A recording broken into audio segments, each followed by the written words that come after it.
Soit le nom du Seigneur, le Dieu Tout-Puissant. Béni soit le Seigneur Jésus-Christ, celui par qui nous avons la connaissance de Dieu. Et béni soit le Saint-Esprit qui manifeste en nous toutes les œuvres de Jésus-Christ et qui nous apprend le mystère du ciel et la gloire de Dieu.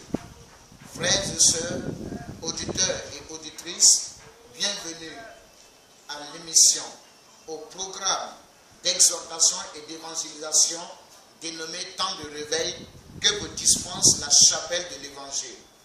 Ce matin, vous êtes avec l'apôtre Koulibaly Daouda. Nous vous souhaitons une bonne écoute et nous commençons par un thème assez important. Voici comment nous le définissons. Je me lèverai, j'irai vers mon Père. C'est le thème que Dieu nous donne dans ce programme d'exhortation et d'évangélisation.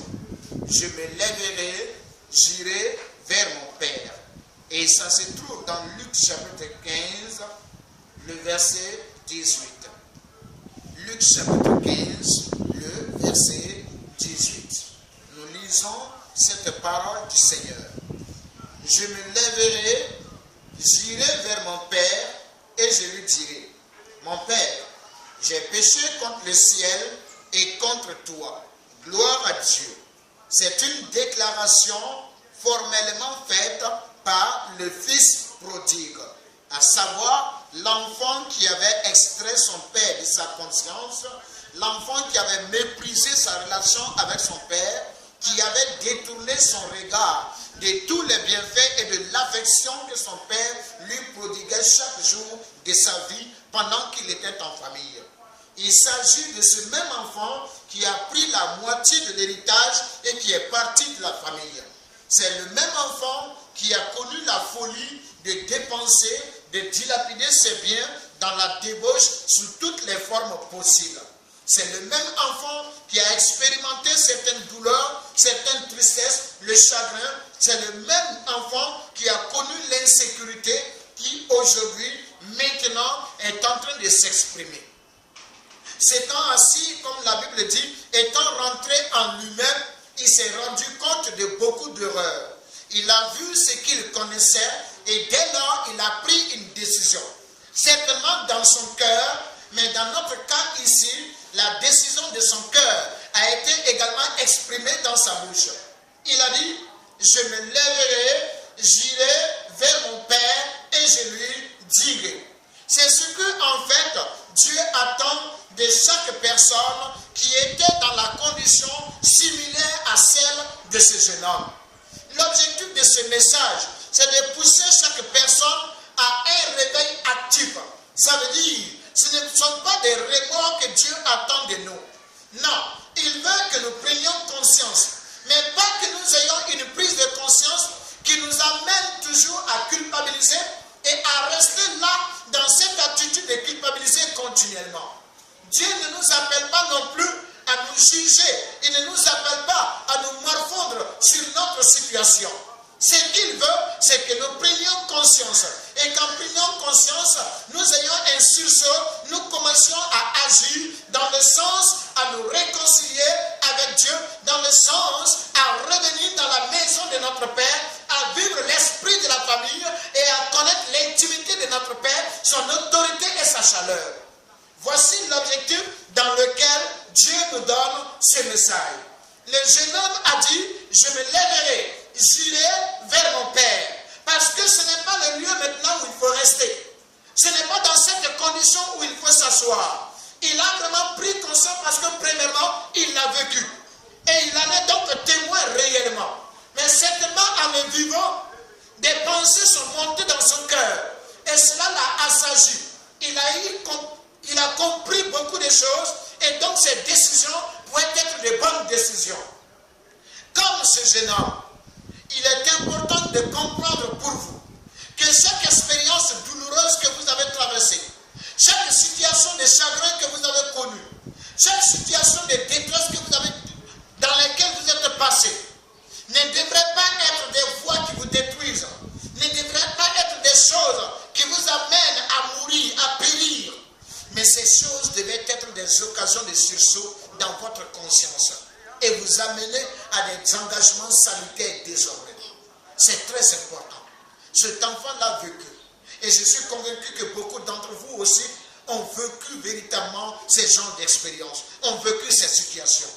Mais en dehors de cela, à la différence de cet enfant, de ce jeune homme, nous avons l'opportunité, vous avez l'opportunité de recevoir, d'être instruit de ces expériences, sans même les traverser, si vous ne les avez pas encore connues.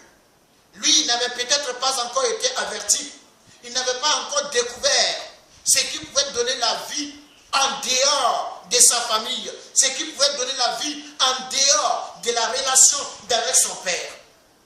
Mais pour beaucoup d'entre vous, si le malheur n'a pas commencé à se signaler, l'avertissement au moins vous est déjà donné pour que vous sachiez que ce malheur existe en dehors de votre relation avec votre Dieu, en dehors de votre relation avec votre Père, en dehors de votre acceptation de Jésus-Christ, en dehors de l'invocation de votre Seigneur. Ce malheur existe. Alors il se peut que vous l'ayez déjà vécu, que vous ayez vécu certaines situations qui vous informent aujourd'hui qu'elles existent si vous n'êtes pas dans la condition avec le Seigneur. Mais il se peut aussi que vous ne les avez pas encore connues réellement, mais que vous êtes avertis au travers du message que vous êtes donné ce matin, au travers de la Bible, de la parole de Dieu et de l'action de l'Esprit de Dieu qui vous enseigne cette parole. Pourquoi ce jeune homme a-t-il pris cette décision? Pourquoi en est-il arrivé à là? Il a vraiment été éprouvé. Il est passé par des moments difficiles. Et il a découvert la réalité qu'il ignorait pendant qu'il était dans la maison de son père. Et toi, Dieu t'avertit de ces réalités que l'enfant est allé découvrir loin de son père. Quelles sont ces réalités?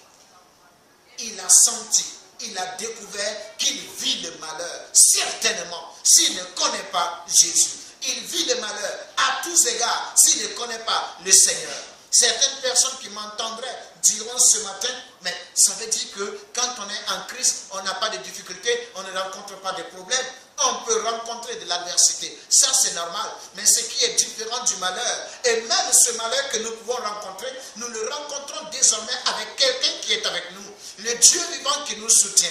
Lorsque vous êtes avec votre Père, ce qui vous concerne votre Père. Et ce qui vous touche votre Père. Ce qui vous saisit votre Père.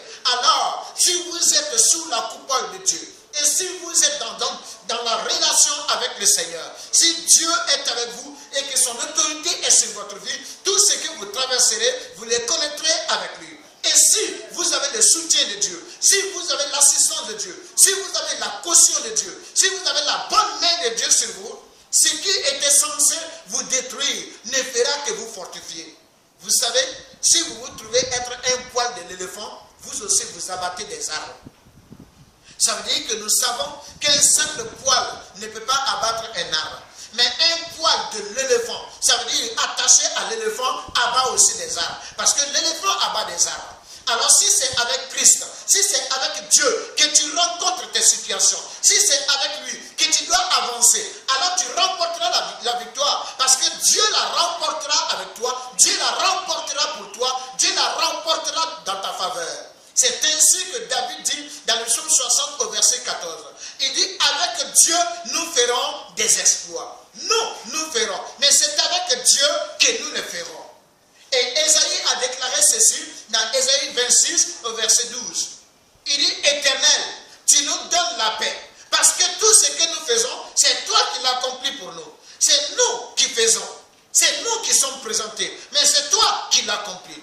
Et donc, en parlant du malheur, je ne parle pas du malheur de ce que celui qui est avec Dieu dans ce monde ne rencontrera pas d'adversité, ne rencontrera pas de difficultés. Mais je parle du malheur dans le sens que celui qui tombe dans ces pièges, celui qui tombe dans cette détresse, est non seulement responsable de la situation, mais doit l'assumer lui-même. Il n'a personne de supérieur, il n'a personne de capable, il n'a personne de véritablement fidèle qui puisse le soutenir dans cette situation. L'enfant s'en est rendu compte. Il en a pris conscience. Et toi, tu dois te réveiller et tu dois le savoir. Frère, sœur, si tu n'es pas avec Dieu, si Dieu n'est pas dans ta vie, si tu ne l'as pas accepté en Jésus-Christ, si tu n'as pas reçu la révélation de Dieu pour toi, pendant qu'il est venu à toi par son Fils Jésus, si tu n'as pas accepté pour t'ouvrir à lui, tu dois découvrir désormais l'amertume de rester sans Dieu, l'amertume d'être responsable de sa propre vie. Tu ne pourras pas t'en sortir. Non. Vous savez, on peut survivre à certaines adversités, mais il y en a d'autres qui sont beaucoup plus grandes que nous. Et donc tu peux survivre à certaines adversités. Tu as peut-être survécu à d'autres déjà, mais rien ne te dit que celles qui viennent après, tu y survivras. Ce n'est pas possible. Vous savez, ça t'atteindra à coup sûr. Si ce n'est pas aujourd'hui, c'est demain. Beaucoup ont survécu à certaines adversités. Certains ont survécu à des accidents. D'autres ont survécu à des haines de famille. D'autres encore ont survécu à des temps de pauvreté. Mais personne n'a survécu à la mort. Et personne ne survivra. Personne ne survivra du moins à la décision de Dieu de conduire à la gloire de Dieu ou à l'enfer. Personne. Cela est au-dessus de ton pouvoir. Cela est au-dessus de tes possibilités. Alors, je te réveille ce matin.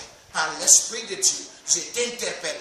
Prends conscience. Réveille-toi. Et comprends maintenant que c'est le temps de t'engager avec le Seigneur. Parce que la situation dans laquelle tu te trouves est une situation de misère, une situation de malheur. Mais pire encore, l'enfant a découvert les risques qu'on avait. Et ce risque est réel. Si ce n'est pas aujourd'hui, demain le malheur te rattrapera certainement. Vous savez, il y avait ceci qu'on trouvait en Égypte. Les enfants d'Israël vivaient à Gozen, c'est-à-dire une région de l'Égypte. Mais ils étaient en Égypte, sous l'ordre de l'Égypte, sous la coupole de Pharaon. Ils étaient dépendants des Égyptiens. Et il y a quelque chose qui s'est passé là-bas. Les gens décidaient de la vie des enfants d'Israël. Pendant qu'un enfant d'Israël pouvait être en train de manger, on pouvait décider qu'il ne continue pas de manger. Pendant qu'un enfant d'Israël se reposait, on pouvait décider qu'il ne se repose pas. Pharaon est allé jusqu'à demander à ses sages femmes de faire mourir les petits garçons hébreux, les petits garçons qui naissaient. Ces enfants si innocents devaient périr. Parce que tout simplement, celui qui contrôlait Israël, celui qui dominait Israël, ne voulait pas de son bien. Quand tu ne connais pas le Seigneur, quand tu n'es pas sous la couverture de Dieu, tu es sous le contrôle des ténèbres. Tu es dans un monde isolé, orphelin et exposé, soumis à la domination d'un plus fort, mais qui ne t'aime pas. Le diable est comme Pharaon pour les enfants d'Israël à l'époque. Les démons sont comme les soldats égyptiens, comme les soldats égyptiens envers les enfants d'Israël à l'époque. Il en est de même aujourd'hui de tous ceux qui peuvent avoir un contrôle sur toi quand tu n'es pas dans le Seigneur. La parole du Seigneur nous révèle dans les livres des Proverbes. Voici ce que nous lisons. Voici la parole du Seigneur dans les livres des Proverbes. Il est dit ceci, Proverbe 29 au verset 2. Quand les justes se multiplient, le peuple est dans la joie. Quand le méchant domine, le peuple gémit. Quand le méchant domine, le peuple gémit. Après avoir perdu tous ses biens, la parole du Seigneur dit que cet homme, ce jeune homme, s'est mis au service d'un homme du pays qui n'était pas son père, qui ne l'aimait pas, qui n'avait aucun souci à son sujet, qui n'avait aucune préoccupation pour lui, aucune affection pour lui. Il ne faisait que l'exploiter. On dit qu'il l'a envoyé dans son champ pour garder les porcs. Et là, cet homme envoyait la nourriture pour les porcs, mais il n'en donnait rien à ce jeune homme. C'est ça le problème. Il n'y a que Dieu qui soit véritablement celui qui ait de la préoccupation à votre sujet. C'est lui qui vous aime et qui vous bénisse. Sans lui, tout contrôle, toute autorité, toute domination est une impureté, est une méchanceté et encore est une tyrannie sur vous. Personne ne peut vous aimer comme Dieu vous aime. Personne ne peut vous sauver comme Dieu vous a sauvé. Personne ne vous donne la vie comme Dieu la donne. Jean 3,16. Car Dieu a tant aimé le monde qu'il a donné son Fils unique, afin que quiconque croit en lui ne périsse point. Cet enfant savait qu'il périssait. Et tu dois savoir que tu es en train de périr. Toi en qui Dieu n'a pas encore trouvé de la place. Toi dans le cœur de qui Dieu n'est pas encore installé. Toi, dans l'esprit de qui Dieu ne règne pas encore. Tu es en train de périr. Tu es dans le navire qui te conduit dans un trou noir à la destruction. Les vagues sont en train de se soulever et tu vas couler certainement. Il a pris conscience de ce risque. Et nous devons prendre conscience également de ce même risque. Et c'est ce qui doit nous motiver à cet engagement. Je me lèverai, j'irai vers mon Père. Je me lèverai, j'irai vers Dieu. On prend de l'engagement lorsqu'on sait que là où on est, la condition dans laquelle on se trouve, la situation qui est la nôtre actuellement, n'est pas celle qu'il nous faut, n'est pas celle qui nous fait du bien, n'est pas une situation pour notre bonheur. Pendant que j'étais encore enseignant au Burkina, j'avais consommé de l'avocat et j'ai pris les noyaux d'avocat, je l'ai déposé quelque part à côté de ma maison. Je l'ai en fait semé pour que ça produise un avocatier. Mais quand je l'ai semé, j'ai remarqué que ça avait de la peine à pousser. Et j'ai demandé conseil, on m'a indiqué une sorte de terre, je suis allé chercher et j'ai ramené. Désormais, quand j'ai mis le noyau de l'avocat dans cette terre, en quelques semaines, j'ai commencé à sentir un arbuste qui poussait. J'ai vu donc la différence. J'ai vu que ce ne sont pas tous les sols, toutes les terres qui sont favorables à cet avocatier. Il en est de même de toi. Loin de Dieu, tu péris. Loin de son esprit, loin de son autorité, tu péris. Tu ne peux trouver d'autre vie qu'en Christ. Tu ne peux trouver de joie qu'en lui. Alors il est important pour toi de prendre cet engagement. Ce jeune homme a pris l'engagement parce qu'il devait sortir de là. Il devait sortir de là. Il a commencé à sentir sa misère. Et toi, tu dois commencer à sentir ta misère également. L'apôtre Jacques a dit ceci. Voici ce que nous lisons. Jacques chapitre 4, les versets 9 et 10. Jacques chapitre 4, versets 9 à 10. En s'adressant à ceux qui étaient riches à son époque et qui étaient orgueilleux, qui étaient violents et qui étaient des gens qui spoliaient les autres, voici ce qu'il dit. Jacques 4, verset 9 à 10. Sentez votre misère, soyez dans le deuil et dans les larmes, que votre rire se change en deuil et votre joie en tristesse. Humiliez-vous devant le Seigneur et il vous élèvera. Il dit quoi? Sentez votre misère, soyez dans le deuil et dans les larmes, que votre rire se change en deuil et votre joie en tristesse. Comment peut-on demander à quelqu'un qui n'est pas dans une condition de manque, à quelqu'un qui n'est pas prisonnier, de sentir sa misère? Ces gens se croyaient riches, ces gens se voyaient libres, ils faisaient ce qu'ils voulaient, et pourtant Jacques leur demande de sentir leur misère. Il parle du risque dans lequel ils se trouvent. Il parle du péril qui est le sort prochain qu'ils allaient vivre. Il parle du drame qui allait fondre sur leur tête. Leur vie était comme l'épée de Damoclès. Le malheur à tout moment pouvait intervenir. Et donc il devait sentir cela. Il continuait et il a dit, soyez dans le deuil et non dans les larmes. Dis-moi, excusez, soyez dans le deuil et dans les larmes. Quelqu'un qui peut mener joyeuse vie. Quelqu'un qui peut se faire les voitures qu'il veut, les genres de dangers qu'il veut. Quelqu'un qui peut habiter là où il veut. Et quelqu'un qui peut se faire les accoutrements qu'il veut. On lui demande d'être dans le deuil et dans les larmes. Il n'a perdu apparemment personne. Il n'a apparemment rien perdu. Pourquoi peut-il se retrouver dans le deuil? Mais parce que c'est ce qui sera son sort s'il n'en a pas pris conscience maintenant. C'est ce qui arrivera certainement s'il ne se réveille pas de cela maintenant. Et ce jeune homme a dit, je me lèverai. Ce n'est pas chez moi ici. Je ne suis pas sous bon contrôle. Je ne suis pas dans la bonne situation. Je ne suis pas dans ma maison. Je ne suis pas dans ma famille. Alors je me lèverai. Avec mon argent, je ne suis pas chez moi. Avec mes vêtements, je ne suis pas chez moi. Avec ma femme, avec mon mari, je ne suis pas chez moi. Avec mes maisons, je ne suis pas chez moi. Je me lèverai.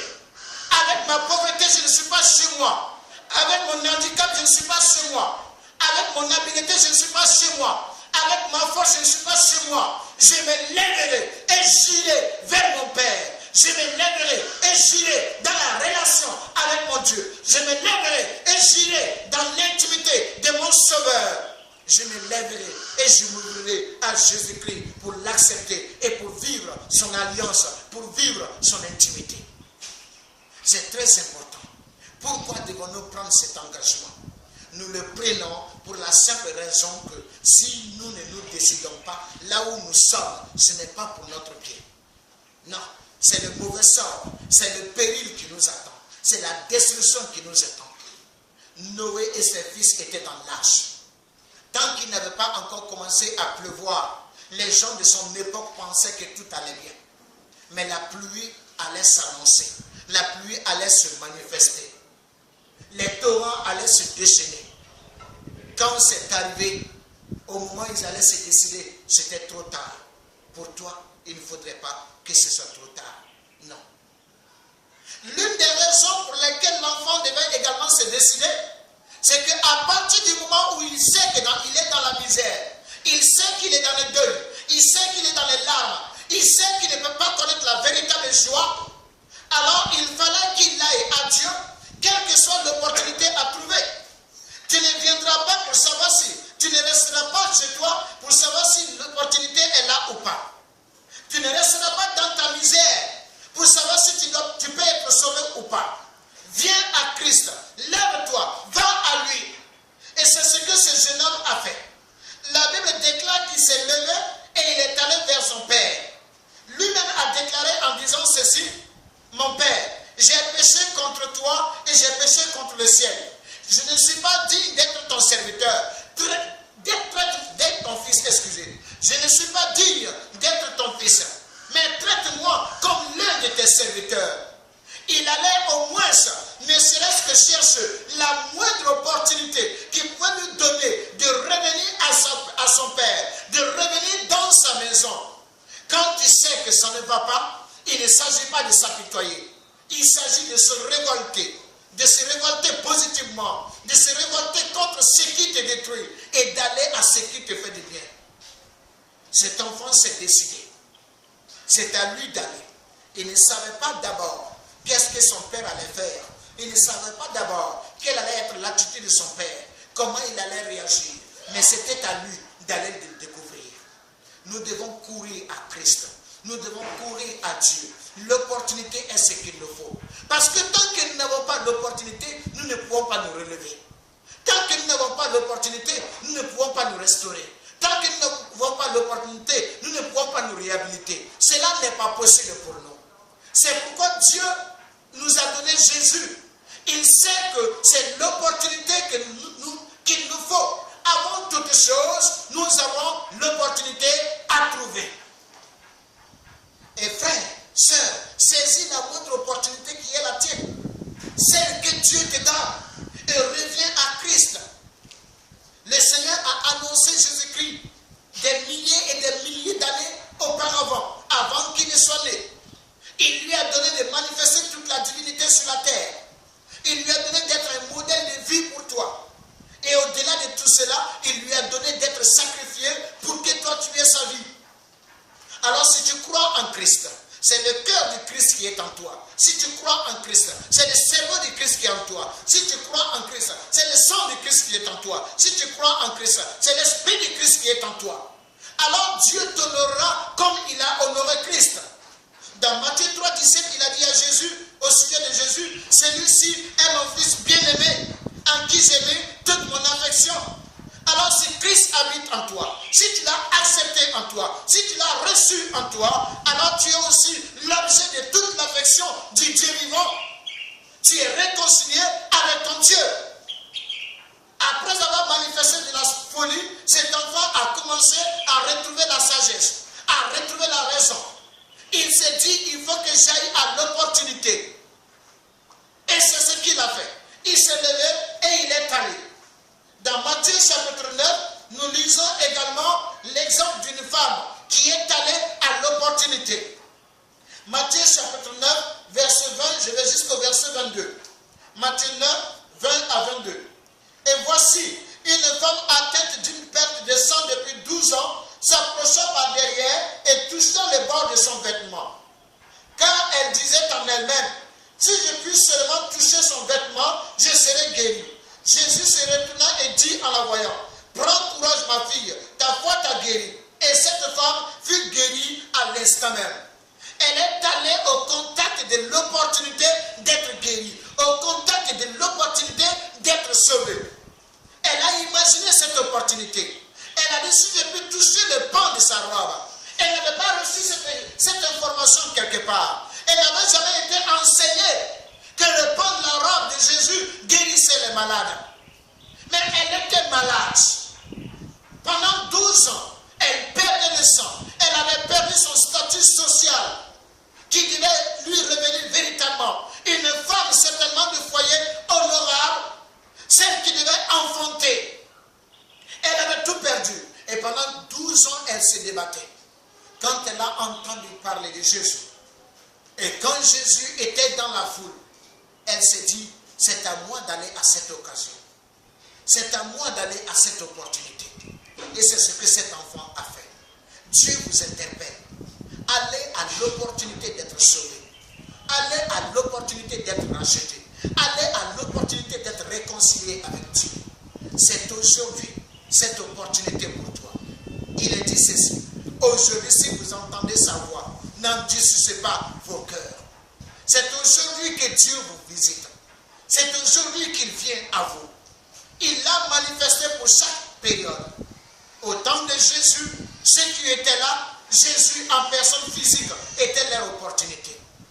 Au temps de l'église primitive, les apôtres étaient l'opportunité de ceux qui étaient à l'époque. Aujourd'hui, la Bible, les prédications, les exhortations, les enseignements sont l'opportunité pour toi. Les actions de l'Esprit Saint sont l'opportunité pour toi. Viens au contact de ces opportunités. Cet enfant a eu cette sagesse. Il est venu au contact de l'opportunité et il en a profité au maximum. La troisième raison qui fait que cet enfant a fait un bon engagement, c'est qu'il ne s'est pas trompé. Il y avait effectivement de l'opportunité. Le Père ne l'a pas rejeté. La Bible nous dit ceci. Voici ce que nous disons. Verset 22. Mais le Père dit à ses serviteurs, apportez vite la plus belle robe et l'en revêtez. Mettez-lui un anneau au doigt et des souliers aux pieds. Amenez le veau gras et tuez-le. Mangeons et réjouissons-nous, car mon fils que voici était mort et il est revenu à la vie. Il était perdu et il est retrouvé. Et ils commencèrent à se réjouir. L'opportunité est bien présente. Elle est donnée en Jésus-Christ. La Bible nous dit ceci, que si quelqu'un a le Fils de Dieu, il a la vie. Mais celui qui n'a pas Jésus-Christ, il n'a pas la vie éternelle. Frère, sœur, je t'interpelle. Jésus est celui qui dit, venez à moi. Il a dit, je suis la porte. Celui qui entre et qui sort par moi, il entrera et il sortira, il trouvera du pâturage. Il dit, je suis le chemin, la vérité et la vie. Je suis l'opportunité que Dieu vous a donnée. Vous ne la trouverez pas ailleurs. Vous tous qui cherchez l'opportunité d'être sauvés. Vous tous qui courez à votre occasion d'être rachetés. Vous tous qui courez à votre occasion d'être réhabilités. Dieu vous a donné cette opportunité en Jésus-Christ. C'est pourquoi nous allons lire ces passages encore ensemble. Voici ce qui est écrit. Jean chapitre 3, le verset 14 jusqu'au verset 17. Jean chapitre 3, le verset 14 à 17. Voici la parole du Seigneur. Et comme Moïse éleva le serpent dans le désert, il faut de même que le Fils de l'homme soit élevé, afin que quiconque croit en lui ait la vie éternelle.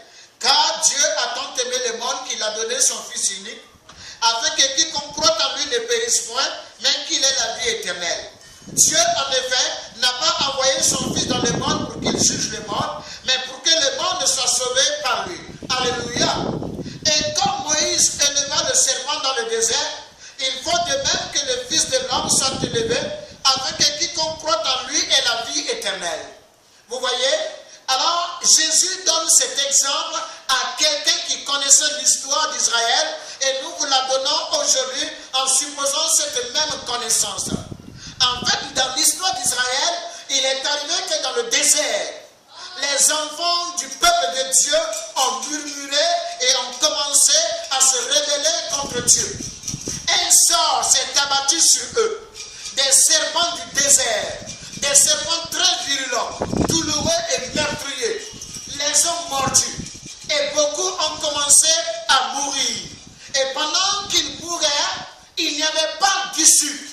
Ceux qui étaient mordus allaient mourir certainement. Et il y avait tellement de serpents qui mordaient effectivement.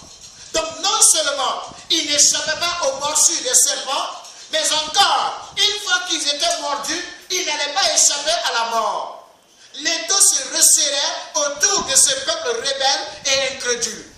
Jusqu'à ce qu'ils aillent vers Moïse. Ils ont commencé à chercher l'opportunité d'être sauvés, d'être délivrés, d'être guéris. Non seulement de la morsure des serpents, mais de la mort que la morsure des serpents pouvait provoquer. Et à Moïse d'aller chercher pour eux cette opportunité. Moïse se présente donc à Dieu, qui lui fait la grâce en lui disant, prends de l'airain, ça veut dire du fer, fais la forme d'un serpent, accroche-le à une perche et mets-la à un lieu élevé. Toute personne qui pourra relever le visage et regarder ce serpent, après qu'il a été mordu, il vivra. Alors tous ceux qui étaient mordus avaient une opportunité désormais. Mais ils l'ont d'abord cherché par Moïse. Et Moïse est allé la chercher à Dieu. Et Dieu la leur a donnée.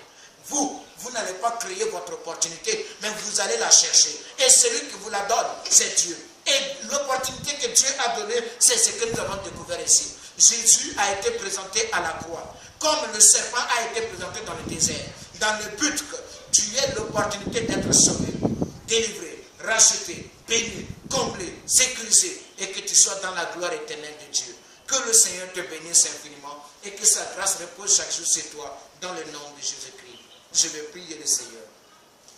Merci pour l'engagement que tu nous donnes de prendre.